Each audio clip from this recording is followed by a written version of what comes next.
Good evening, everybody. My name is E.R. Anderson. I'm the Executive Director of Charis Circle. Charis Circle is the nonprofit programming arm of Charis Books, and Charis Books is the South's oldest independent feminist bookstore. I'm really excited to be here with all of you tonight in celebration of the book Broke in America. We actually were called to do this event by one of our longtime customers who said, I heard about this book. I really hope Charis will decide to host these folks. It's such an important book. And I couldn't agree more. So we're delighted to get to present this conversation, and we've invited Jamie Lackey to be our moderator this evening. Jamie is the founder and CEO of Helping Mamas. She oversees and manages volunteers, corporate groups, and partnerships, prepares grants, and works with an active board of directors, handles the day-to-day operations, and moves the agency forward. She is the recipient of the United Way of Metro Atlanta's first annual Spark Award, which recognizes a local nonprofit organization with the most innovative strategy on impacting poverty. Jamie received a master's in social work from the University of Georgia and a bachelor's in social work from the University of Tennessee. Jamie is a working mother of two and resides in Snellville, Georgia. So we're delighted to have Jamie with us. And I put the link to Helping Mamas in the chat. If folks are watching from around the country, around the world, we would love for you to know more about them and to donate to them because they need your support. And the co-authors of the hour, the women of the hour tonight, are Colleen Shaddox and Joanne Samuel Goldblum. So I'm going to start with Joanne. Joanne is CEO and founder of the National Diaper Bank Network, encompassing more than 200 member organizations that provide diapers and other basic needs to families across America. In 2018, she founded the Alliance for Period Supplies, which provides free hygiene products to the 1 in 4 people for whom menstruation means difficulty attending school and work. Joanne has spent her career working with and advocating for families in poverty. She has written op-eds for the Washington Post, U.S. News and World Report, HuffPost, and more. She has been an ABC Person of the Week and the subject of profiles by CNN, People, and many outlets. Joanne is an inspiring and in-demand speaker. In 2007, she was chosen as one of the 10 Robert Wood Johnson Community Health Leaders on the basis of her work to found the New Haven Diaper Bank. So welcome, Joanne. And finally, Colleen is a print and radio journalist and activist. Her publication credits include the New York Times, Washington Post, National Public Radio, America, and many more. She left daily newspapers when an editor reprimanded her for writing too many stories about poor people and went on to work in a soup kitchen. She has had one foot in journalism and one in nonprofits ever since. In states throughout the country, Colleen has worked on winning campaigns to get kids out of adult prisons, to end juvenile life without parole, and to limit shackling in juvenile courts. She is a frequently anthologized fiction writer.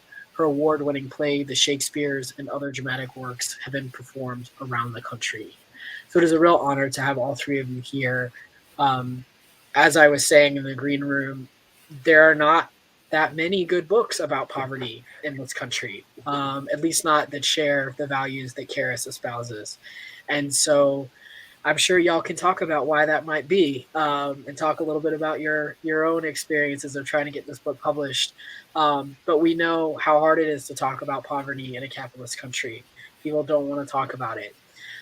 So if folks are watching and want to shout out where you're watching from, if you're affiliated with any organizations or community groups that are doing activism around any of the issues we're talking about tonight, feel free to drop those links in the chat as well. We do want this to be a space of connection, and we love to learn about other stuff that people are doing, other projects, things like that. You can ask a question at any time. You can put it in the chat or in the ask a question box, and Jamie will try to work those in. But mostly we hope that you'll sit back, relax, and learn a lot. So thanks so much to all of you for being here. Thank you. Thank you. Hey, how are you all? Good. How are you, Jamie? Good. Thank you guys so much for asking me to be a part of this. It's such an honor, and I'm just so grateful to be in your company.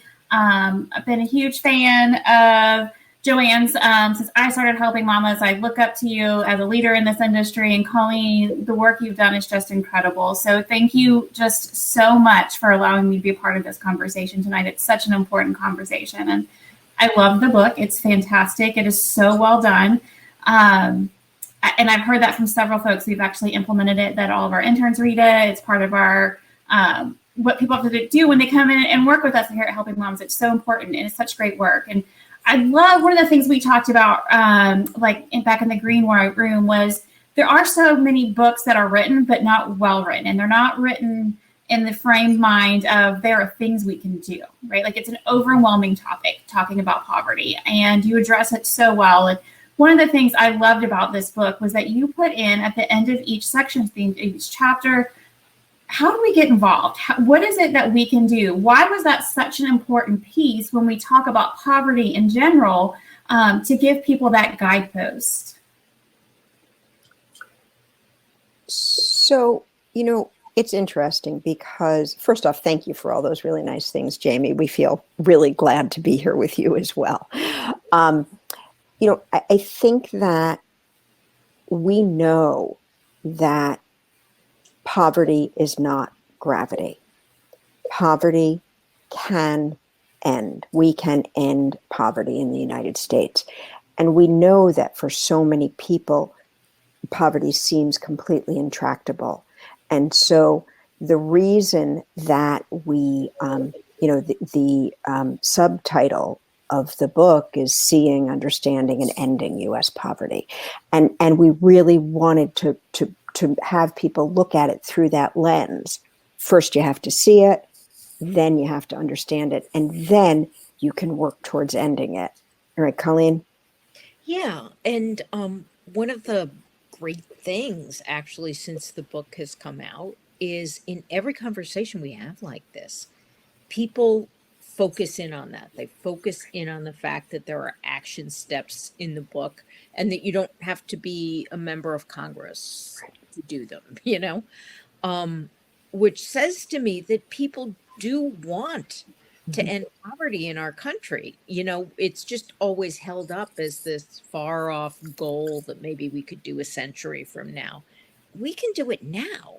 It's actually a fairly straightforward problem, and there are ways that we can all affect it. And that's why, Colleen and I both, and Jamie, I'm sure you have had this experience having started a nonprofit. Sometimes you're looking at things and you just say, this can't be the way I can't accept that things are the way that we're all saying, well, it's just this way. And so, so many of us feel like we need to do something. And I think that poverty is so, it's so heavy, it's just so big. So we really wanted to break it down. So yes, if you have all the time in the world, there are lots of really big things you can do. But if you only have 20 minutes in a month, there are things you can do too. And we really wanted to sort of drill down on that and say, what do we say an advocate is, Colleen? Someone who won't go away. I love that. I absolutely love that. We, in the diaper bank world, and I think in a lot of nonprofits that are seeking to overcome poverty, we talk a lot about connecting people to poverty, right? Like, what we know about nonprofit worlds and people getting involved is they get involved with causes that they can see themselves in and that they're connected to. And so often people don't realize and don't see themselves in poverty. So it's hard for them to understand, and it's hard for them to engage in. And one of the things I think that's done so well in this book is how you mix the, for like the vignettes, the stories of the people, without it being like, look at this person. It's more of like, so from such an empowering standpoint of what someone's going through in their everyday life. Can you talk a little bit more about the importance of connecting people to people? Like you said, it's seeing U.S. poverty. So often we don't see it. We assume we see it, but we don't really see it. Talk a little with us about that. Like, what was so important about that you allowed people to use their voice to tell their story in this book? It was so critical to us. A lot of the books that do well about poverty focus on a family or one small community. And you get into the quirks and the decisions that those people had made, and you start judging them, as opposed to looking at the systems that really cause poverty in this country. So we were determined that we were going to go all over the country. We were going to speak to people from all kinds of backgrounds and see that the same issues happened over and over again. And it was so important to us to be respectful to people, to not just turn people into, case studies or illustrations.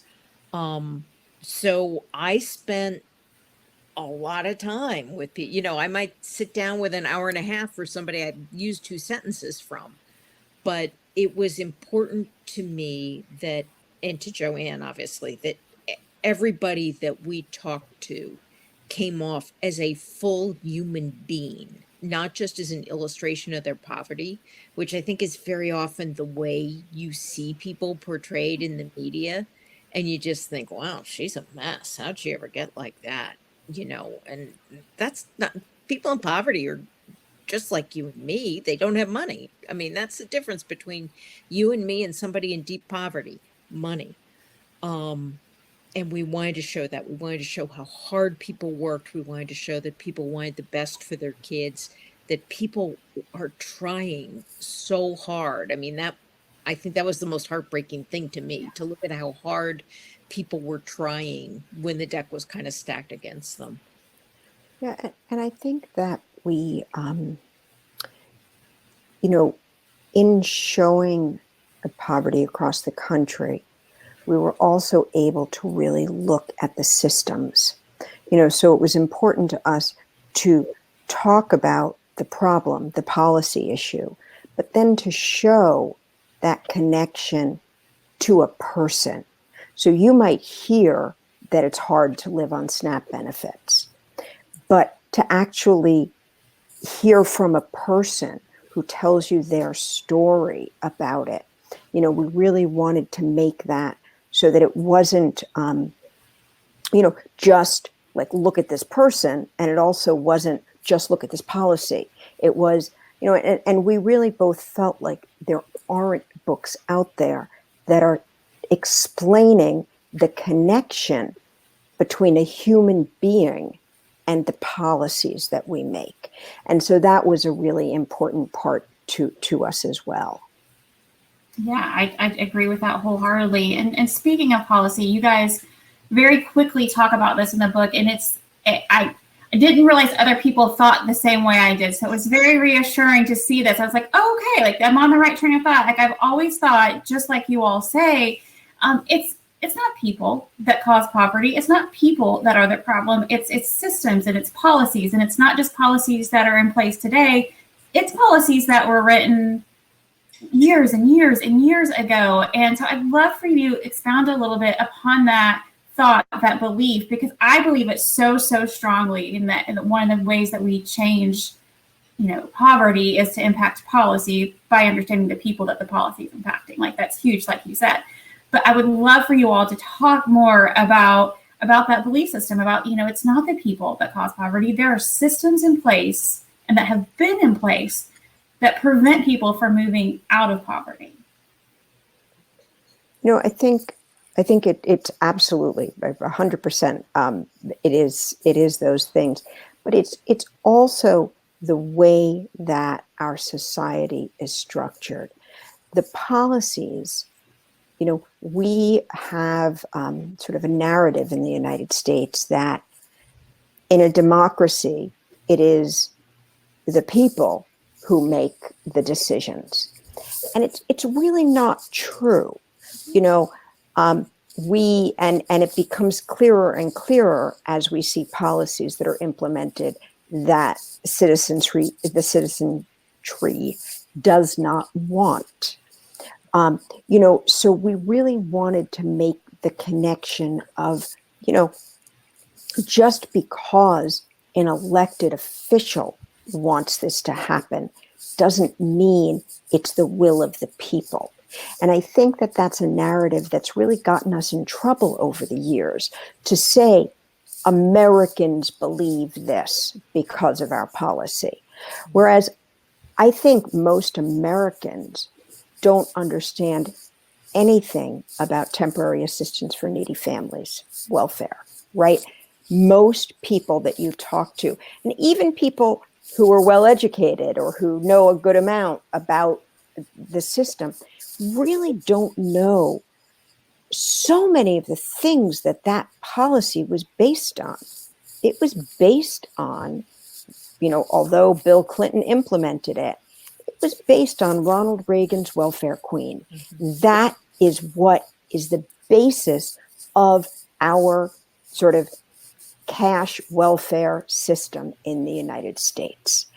And, very few people know that when it was first implemented, there was something called the maximum family cap, which put into regulation that we believed as a society that women, because it was women, were having babies just to get extra money from the government. That was written into law. Like, that is, to me, every time I think about it and talk about it, I'm horrified. We have lifetime bans on SNAP and on SNAP and TANF for drug felonies. Only drug felonies. Murder, all great. You can get your food stamps. Rape, no problem. But a drug felony, and that is a racist dog whistle. That's what it's about. It's about keeping people of color, incarcerated for longer and not being able to get benefits. Did I overstate it, Colleen? Not at all, Joanne. Okay. Sometimes I get a little crazy about TANF. No, so racism and the othering of people in poverty are just inseparable in this country. Even though, the largest single chunk of people in poverty are white because of the demographics of our country. People of color are more likely to be in poverty because of racism. But when you look at all the stereotypes that get applied to people in poverty, they are basically racist stereotypes. And there is this feeling that, people need to work harder. People need to pull themselves up.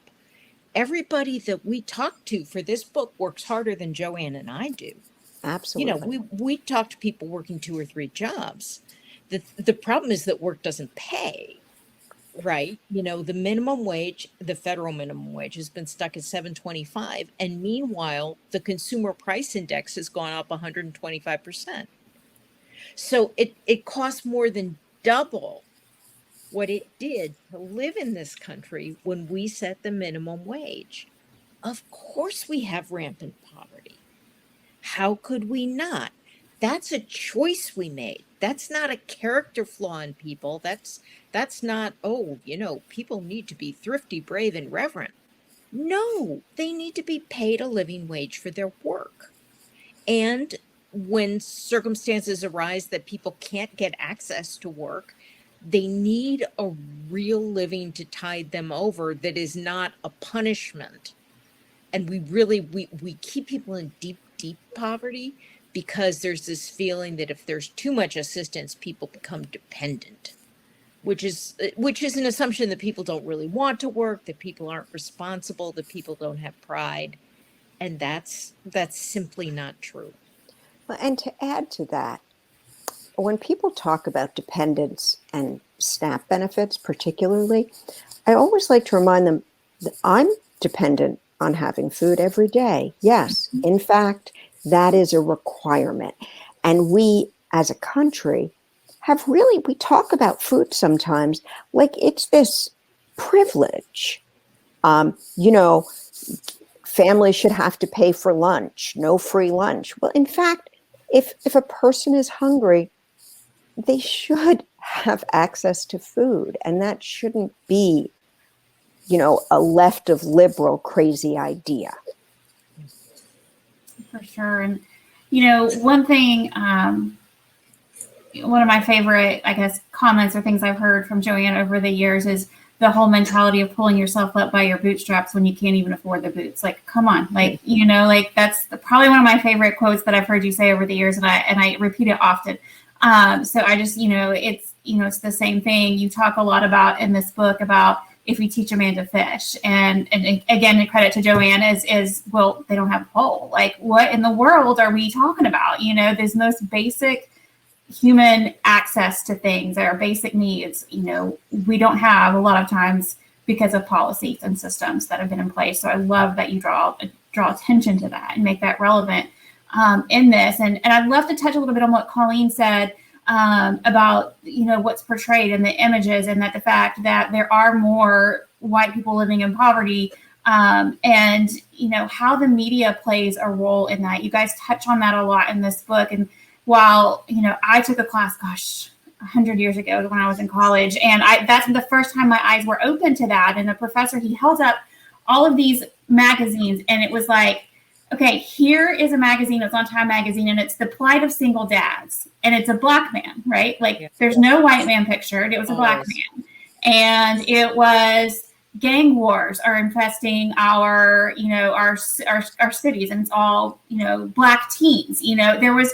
never, and it was just this image after image after image, and we just know what the media plays such a huge role in shaping these thoughts and these process. And you guys touch on that. I'd love for you to share a little bit more, about that role and about that, how that has affected even our systems probably from moving forward. Because if we all have this idea and belief that we're seeing, again, it makes it just, I would love to hear you guys talk about that. Well, Ari said in the intro that I got in trouble at the last newspaper I worked at for writing too many stories about poor people. You look at most newsrooms, and they're very white, and they tend to be very male. And they also tend to be people who came from some privilege, because the pay is so low that it's very difficult to afford that, to afford to work like that if you've got student loans. So what you've got is a whole lot of people who carry their own cultural assumptions about people in poverty, right? Because we don't go to school together. We don't live together. We have this really strict economic and racial segregation in every facet of our life. So you will get a reporter who, goes and talks to one woman who uses Snap, and then says, okay, I understand this. I'm going to write this story about Snap. When, of course, you would never talk to one middle-class person about anything and say that they encapsulated it all, right? So all of our biases travel with us in whatever we do. And the general public's impression is very much shaped by that. And it's not just the press. We actually looked at... somebody did a study of top grossing movies in the United States, and the only two that included people in poverty were Lady and the Tramp, which actually included dogs in poverty, and My Fair Lady, which is, just a great movie, but really not illustrative of life.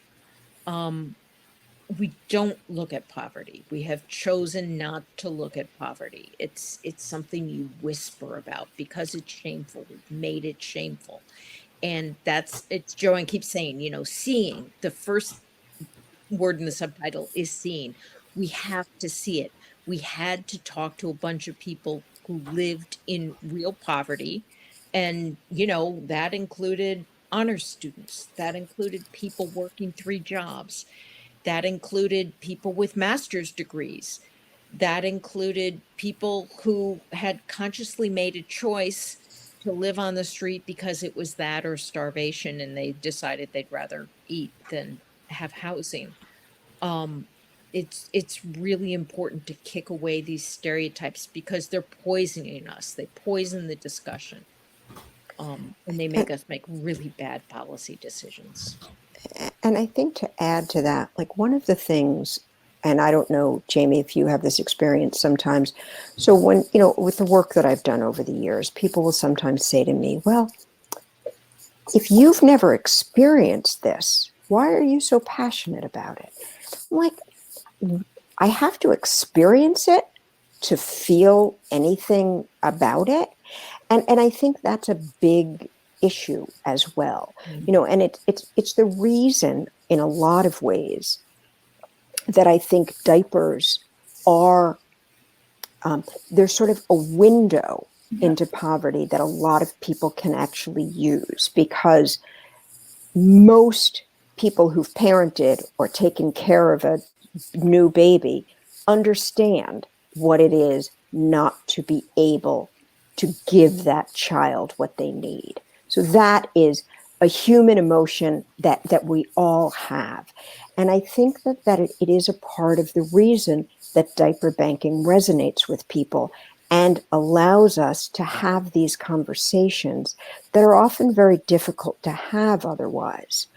And, even when I, a lot of what I talk about is helping people to think about the ways that money impacts their lives.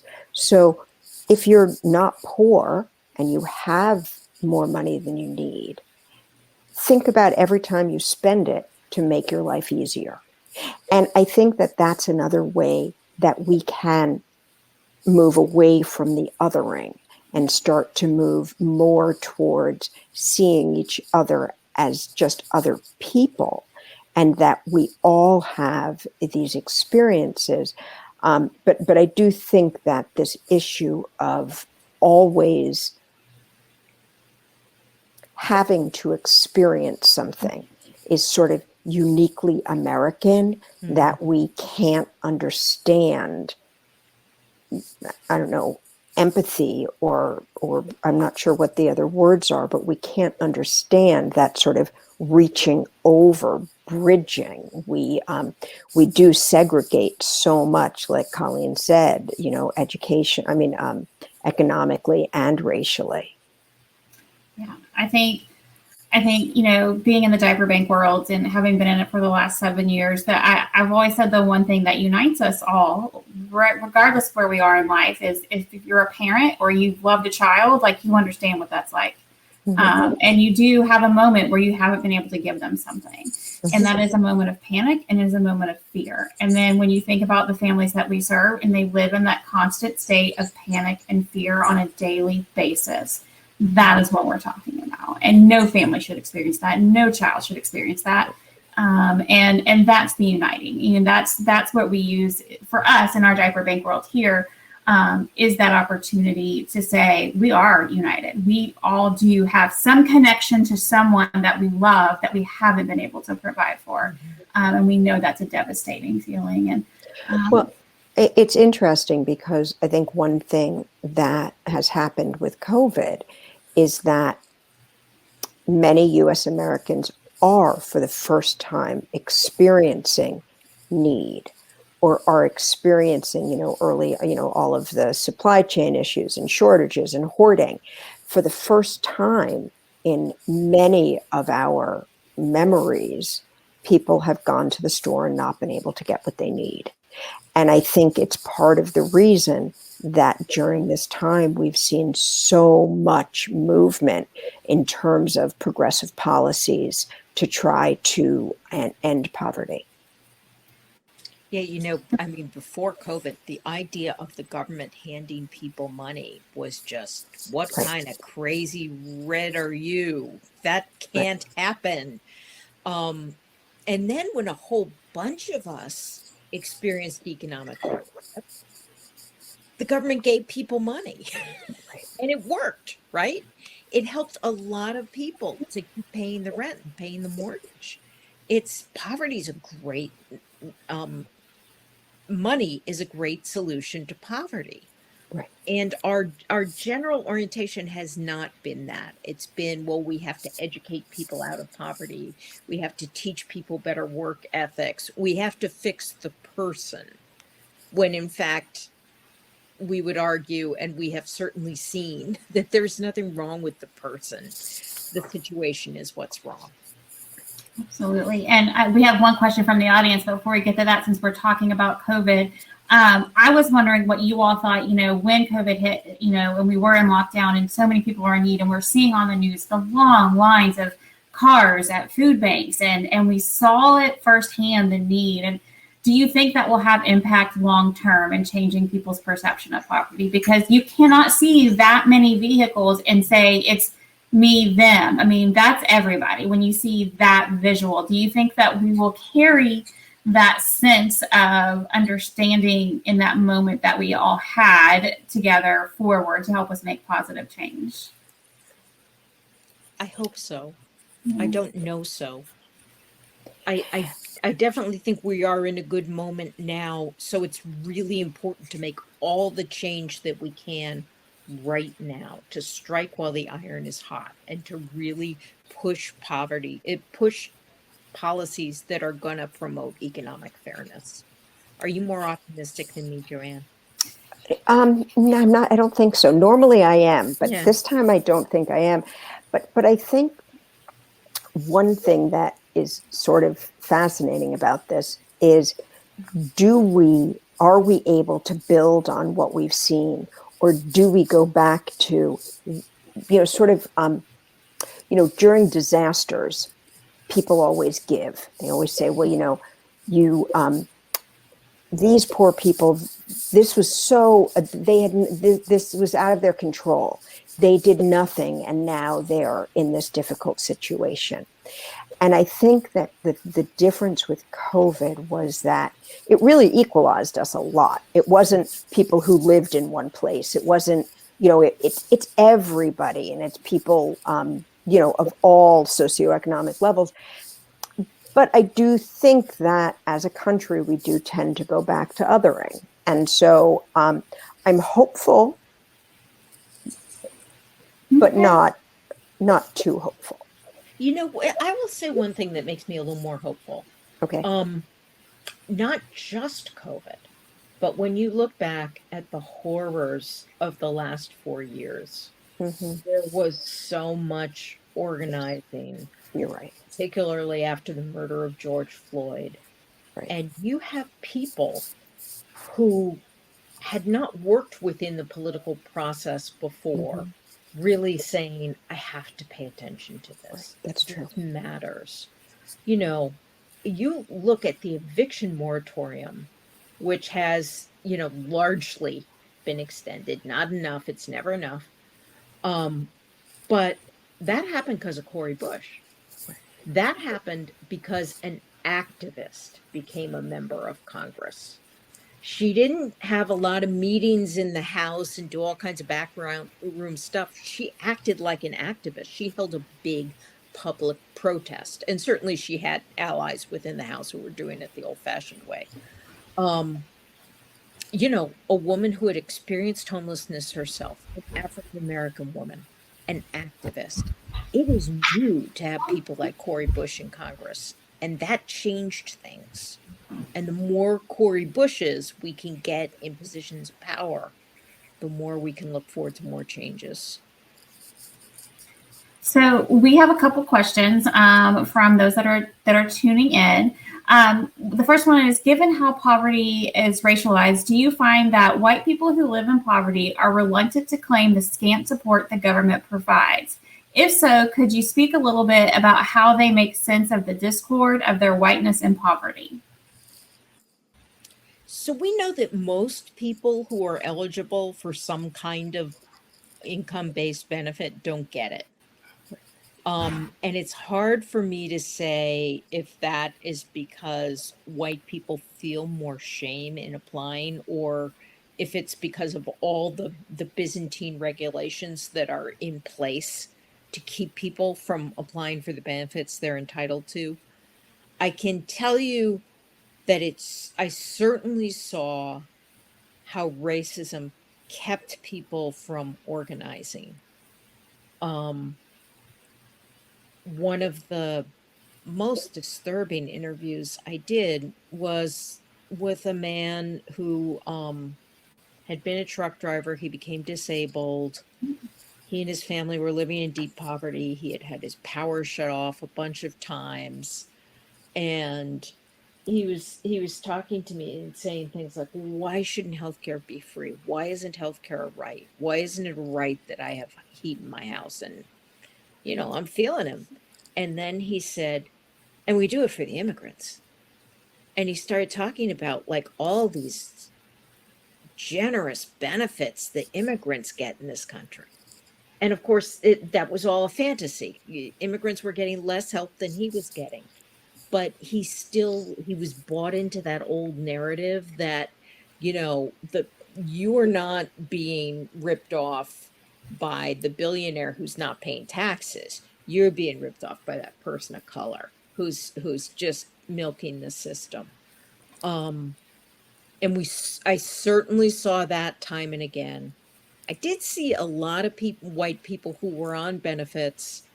They may have perhaps had more shame about it. I remember one guy just telling me over and over again, I'm a good person. I'm a good person. Like, why would I think you're not a good person? You're working really hard. You're trying to help your kid, but you sleep in your truck because that's the alternative you have. So I don't know. I mean, certainly racism poisons every aspect of our lives in this country. It does, but I will say that I don't know the numbers, and I don't know if, in fact, white people get benefits at a lower rate. I think that one thing, I think that, again, it goes back to the media. I think that we see people of color getting benefits much more often because that's who is sort of shown in the media. But in the racial makeup of our country, oftentimes, it's a very large white there aren't people of color in certain communities, and certainly, people still get benefits, so I'm not, that's really a hard question for me because I'm not sure that, I'm not sure there's really a good answer. I think that it has much, much more to do with the way that our benefits are structured and delivered. And they're just so very, very complicated. Thank you for answering that question. The next one is the new, and in quotes, living wage is $15 an hour, but it's not really a living wage, even if it is double minimum wage.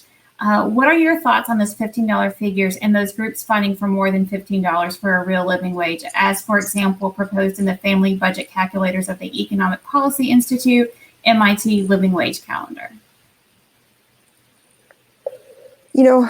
I think it's a really hard question. I think that the answer in the long run is absolutely, it needs to be, $15 is not the be all and end all, and it's not necessarily a living wage. In many parts of the country, it's not.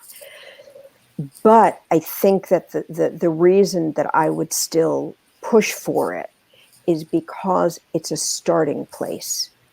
And it means that the lowest anybody could be paid is $15 an hour.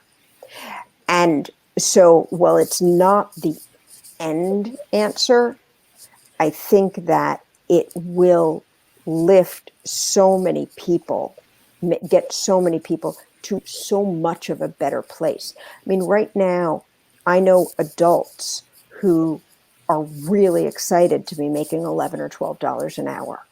So I think that we need to, and that, when somebody's making $12 an hour, they're making a lot more than minimum wage. And so I think that changing the bottom is a really, really important step in raising us all up. And I think another important thing to do is to go beyond the minimum wage and talk about workers' rights. Right. During this period when workers' wages have been so flat, union representation has really dropped off. Mm-hmm. And we've seen this with Amazon, right? Workers trying to get together and claim their rights and really being thwarted. And it's important that legal protections are extended to help people organize so that workers can band together to get better conditions and better pay for themselves. And really, those rights have been eroding since the 1980s. And the federal government needs to take action to change. Yeah, and even I think on top of that, or as well, paid time off. We're the only industrialized country that doesn't have federal paid time off. So, I think that one of the complications when we talk about hourly wage is that policymakers don't make an hourly wage. Making $15 an hour when you are in a sort of fully loaded employment is very, very different, right? If you get health care and if you have paid time off and you have holidays and things like that, and health insurance, those are, that's extra cash. When you're working for just the wage and you don't get any benefits and you don't have any kind of time off, it's so much less money. And I think that our policymakers don't think about that. They don't think about the fact that we don't require even parental leave. You can be required to be back at work a week after you have a baby. That I think is a big part of the problem as well. Yeah, agreed. And absolutely. And the third question that we have is, because of the racialized nature of poverty in the U.S., there's some evidence that non-needs-based interventions like Medicare, Social Security, and the recent COVID stipends are less stigmatized and therefore more able to be successful.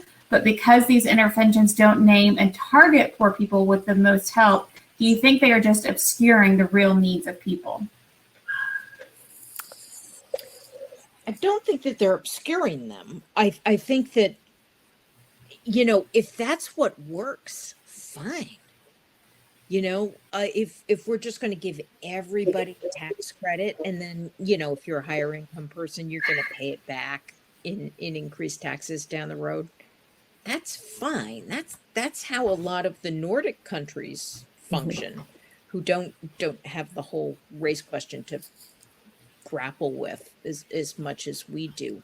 I think that it would be better if we said, okay, you're an American, you're here, you are part of what makes our country go and builds wealth here. There are certain things you are just entitled to. I'd be okay with that. Not that I want to hide poverty, obviously, because we wrote the book about it, but I think it's important for people to see common cause in a way that they don't. People identify up economically, like middle class people are like, oh, the estate tax, that's terrible. I don't care about the estate tax. Nobody's ever going to leave me more than $3 million. Like, we need to create common cause between middle class people and people on the edge of middle class and people in poverty, instead of middle class people, advocating for the rights of Bill Gates. Yeah, and I think that also this idea of one really great thing that's happened with the fully refundable child tax credit. I'm less concerned about money going to people who don't need it than the fact that we so often leave out the poorest among us who don't file taxes. So to me, that's really the question. If you're in the 40% tax bracket, you're, like Colleen said, you're going to be paying taxes on it anyway. And to be fair, the money that has gone out for COVID hasn't gone to the highest income. So I think it's over $125,000 a year, but it hasn't gone to everybody. But I am much, much more concerned with it not going to the poorest among us. And I think that if that happens, if like with the fully refundable child tax credit, the fact that we had a tax credit for all these years that was, talked about and held up as this amazing anti-poverty tool. And it has been. But the fact that it left out the poorest people meant that it really wasn't an anti-poverty it was an economic driver. It was positive for people, but we leave out the people who need our help the most. And I think that's a really good illustration of what we were talking about earlier. You know, the child tax credit is lifting families out of poverty. It's tremendous. And what Rosa DeLauro worked on that for 18 years. 18 years. And COVID made it happen. Mm-hmm. You know, so this is a moment to seize. This is really a moment to seize and recognize that poverty is a resource problem, not a character problem. And we need to get resources to people and knock down policies that keep resources from people. I love that. And you all shared with me prior to joining everyone else here what a labor of passion and endurance this book was for you all. I mean, you spent a good chunk of the last 5 years. I think you said talking, planning, researching, getting this to the light of day. As we're getting closer to kind of wrapping up our evening here, I would love for each of you to share with us, you know, what you hope people take away from this. This is your passion. You've shared it with us. You've given us the tools to make a difference. What's the one thing that you hope people truly take away from this book? For me, it's that it's possible to end poverty in the United States. That it's an extremely realistic goal. You know, all my life I've heard this, well, the poor will be with you always. No, that doesn't have to be. We can change this. Yeah, and I think mine is much the same, but it's that poverty is not gravity. It is not, it's not a given, and it doesn't have to be a given, and that each of us has the power to change things, and that, you know, throwing your hands up and saying this is just too big a problem, it's just not, it's not possible. You know, that can't be. So if we can do anything, our hope is that people say, you know what, maybe this isn't so hard. Maybe this isn't so complicated. You know, we can elect really great people. I mean, you guys did it in Georgia, right? You stepped in, and with that kind of work, it can happen. Yeah, that was so exciting. What a time we lived through here, for sure. So, you know, I always tell people, you know, there are such concrete ways. It's not a bit, like you said, that there are ways that you can move the needle. In our, you know, Joanne, and in our beloved diaper bank world, you know, one thing you've taught us all is that diapers open doors, and diapers open doors for so many reasons and for so many people, in very practical and easy ways that you can get involved in your communities all across the country. If you're watching, is go to the National Diaper Bank Network, look for a diaper bank in your community, find those people that are doing the work to get basic needs to these families, and that is a great first step into getting involved. Those diapers open doors for these families to go to take their children to childcare, for them to go to work, for them to maintain work. It is an opportunity for children to learn and to be healthy and thrive. It also opens doors for us to have these incredible conversations about these amazing families that are walking this path and this journey and doing everything in their power, working 2 and 3 jobs to provide for their families. And those are conversations worth having. And it can all happen, in my opinion, with a box of diapers. If you just want to start somewhere, I highly encourage you all listening around here tonight to find the diaper banks in your communities. It's more than diapers, guys. It's so much more than diapers, and it's so much more than that. And we have so much opportunity, and there's so much power in this space here tonight, and the people tuning in, that if you go to this book, if you just go to this book and you read it, if you haven't read it yet, and look at the ways that Colleen and Joanne have laid out for you to get involved, and you see the very human lives that have been touched and they have had the opportunity to impact. There are ways to get involved, and there are ways to make a difference. I'm going to look and see if we have any last minute questions before I turn it back over to ER. He wanted me to make sure I left time for him at the end to come in and close us out. So I'm going to do that. So if you have any last minute questions, oh, I saw one just pop up. Do you have plans for another book? Great question. Great question. When's the next book coming, guys? We're both, so Colleen's son is getting married next year, and that's going to take some time. Yeah. Would that be the right answer, Colleen? Yeah. Yeah. We're still working on this one. I'm honestly. not saying that we wouldn't in the future. But we put a lot into this one, and we really want to get this one out in the world. Yeah. And I guess that is the one thing, that if you've read it and you liked it, please share it. Our goal is to get people talking about how we can end poverty together. So, that's what we're after. Yeah. Awesome. And if you look in the chat, they've put links into Helping Mamas. Thank you so much about that. If you're here local, actually throughout the state of Georgia, you can get involved. There's also a link to the National Diaper Bank Network, which they do incredible things and make all of our work possible at the local level.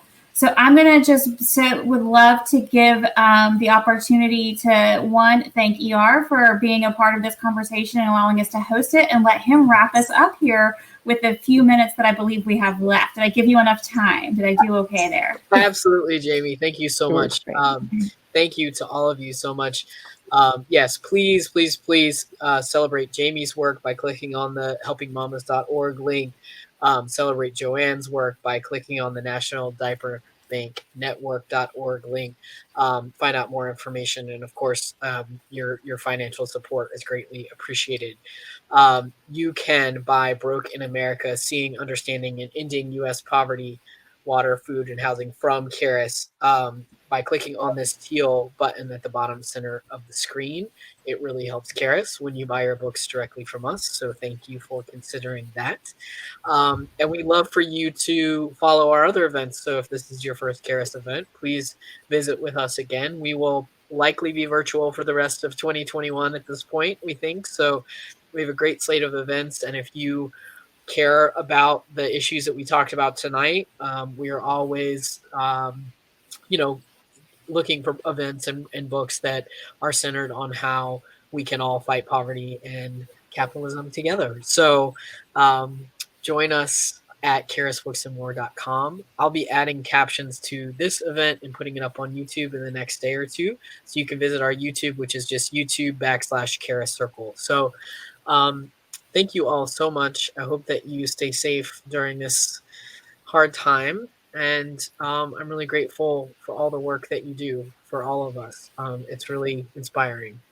Can I ask one question before we go? Do you ship books all over? Because I don't buy books from the evil place. Thank you. And I could make you my regular bookseller. Yes, we would love that. Okay. So that's been one of the fun parts of the pandemic, is we've gotten to be a lot of people's local bookstore across the United States. So we do ship anywhere in the United States. We don't ship outside of the United States. So, but yeah, we would love to be your local indie. We get special joy out of sending long distance care packages. So, yeah, and I'm so glad to know about everyone's work, and we'll continue to follow all the wonderful things that y'all do. Thank you so much. Take care. Have a great